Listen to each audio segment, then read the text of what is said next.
मोशी दुर्घटनेतील मृताच्या पत्नीनं आत्महत्या केली। 23 वर्षीय सोनाली गायकवाड यांनी आत्महत्या केली। मोशी दुर्घटनेत नागेश गायकवाड यांचा मृत्यू झाला होता आणि मोशी इमारतीत अपघात होत 9 कामगारांचा मृत्यू झाला होता आणि त्यानंतर आता ही दुसरी एक दुर्दैवी बातमी समोर आली आहे।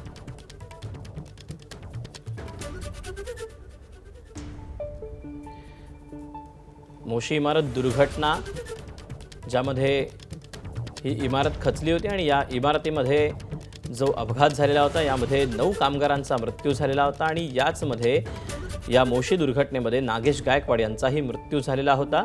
तर याच दुर्घटनेतील मृताची पत्नी जी 23 वर्षे आहे सोनाली गायकवाड यांनी देखील आत्महत्या केली। आपण याचं कारण समजून घेऊया। नाजिम मुल्ला आपल्यासोबत आहे। नाजिम, काय नेमकं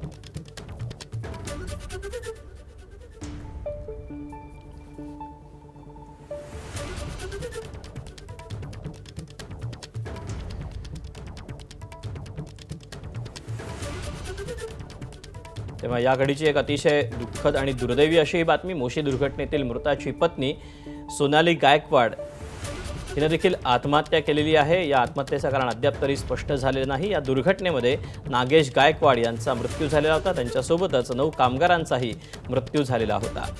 दरम्यान या आत्महत्येपूर्वी कुठलीही सुसाईड नोट आढळलेली नाही। मात्र कमी वयात पतीला गमावून बसल्याचं दुःख सहन न झाल्यानं सोनालीनं हे टोकाचं पाऊल उचलल्याचं बोललं जात आहे। एबीपी माझा, उघडा डोळे बघा नीट।